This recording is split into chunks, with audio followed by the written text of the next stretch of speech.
बाजार में बातचीत करेंगे एलकेपी सिक्योरिटीज़ के रूपक डे से। और इस वक्त मार्केट में आप देखेंगे तो करीब 100 पॉइंट नीचे निफ्टी कामकाज कर रहा है, ह्यूज प्रेशर है।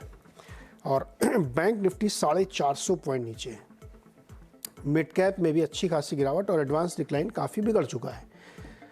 एक के सामने दो से ज़्यादा शेयर्स में कमज़ोरी का रुझान बनता हुआ दिख रहा है। और ये इसलिए क्योंकि जो खाड़ी देशों में तनाव है वो बढ़ता जा रहा है और उसकी वजह से एक मार्केट में अनसर्टेनिटी का प्रेशर क्रिएट हो गया है।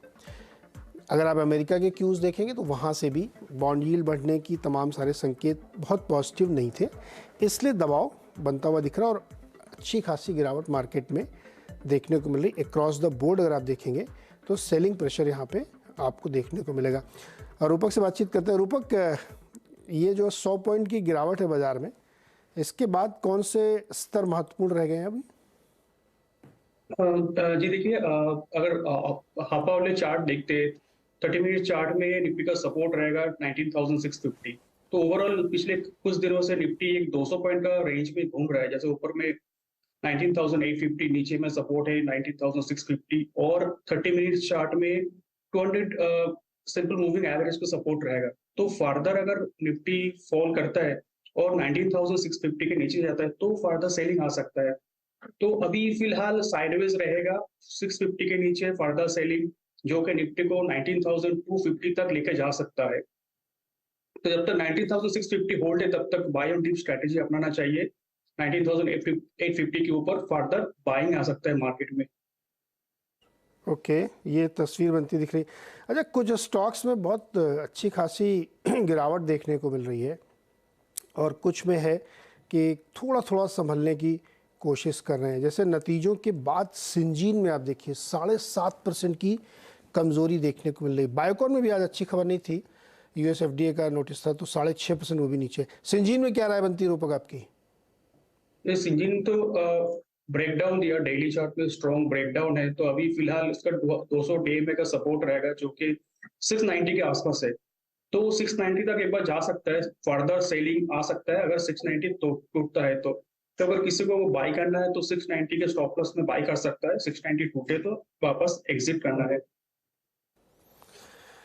ओके, और इसमें एल&टी टेक्स सर्विसेज में इसके भी नतीजे आए, तो नतीजे तो इनलाइन थे लेकिन गाइडेंस उन्होंने थोड़ा कट किया है। और उसके बाद स्टॉक में देखिए आप 5% की कमजोरी है, 250 रुपये नीचे 4386 पे एल&टी टेक्स सर्विसेज। क्या रुझान इसमें दिख रहा है आपको?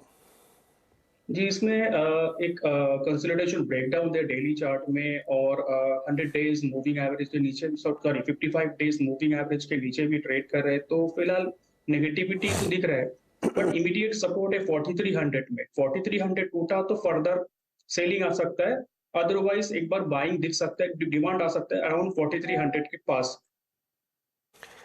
एक सेक्टर है जो नतीजों के लिहाज से बहुत इंटरेस्टिंग है, वो है सिक्योरिटीज़ का, मतलब ट्रेडिंग कंपनीज़ का।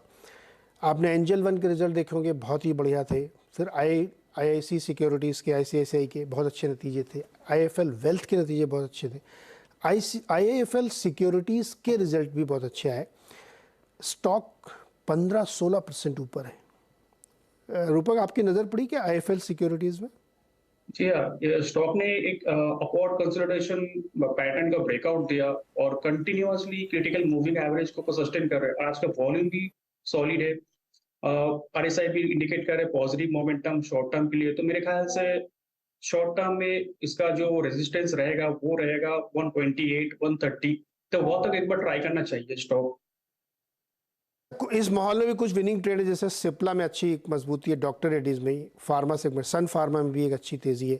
डॉक्टर रेड्डीज में तो एक खबर भी थी कि वो एक दवा का ट्रायल करेंगे जो मोटापा कम करने में इस्तेमाल हो सकती है। क्या आपको लगता है कि सिप्ला, डॉक्टर रेड्डी, सन फार्मा, ल्यूपिन, इनमें से कोई है जो आपके रडार पे हो और आपको लगता है यहाँ से एक मजबूती का ट्रेड बन सकता है? जी, जैसे कि हम लोग देख रहे हैं कि आज के दिन में फार्मास्यूटिकल स्टॉक्स में थोड़ा बहुत बाइंग है। तो मैं डॉक्टर रेड्डी की बात करना चाहूँगा। स्टॉक ने एक राउंडिंग बॉटम पैटर्न बनाया था जिसका ब्रेकआउट दिया और कंसोलिडेशन ब्रेकआउट भी दिख रहा है चार्ट में। तो मेरे ख्याल से स्टॉक जो रिसेंट जो हाई है, जो हाई है 5950 के आसपास, उस हाई को निकालना चाहिए शॉर्ट टर्म में। टुवर्ड्स 6000 जाना चाहिए और नीचे एक स्टॉप लॉस मेंटेन करना होगा 5580 का। जब तक 5580 के ऊपर है तब तक स्टॉक एक अपसाइड मोमेंटम दिखा सकता है। ओके, तो ये रहा थी रूपक की कई सारे स्टॉक्स पर अपनी जानकारी दी। रूपक की बहुत बहुत शुक्रिया जुड़ने के लिए और बातचीत करने के लिए। और अब बातचीत करते हैं V2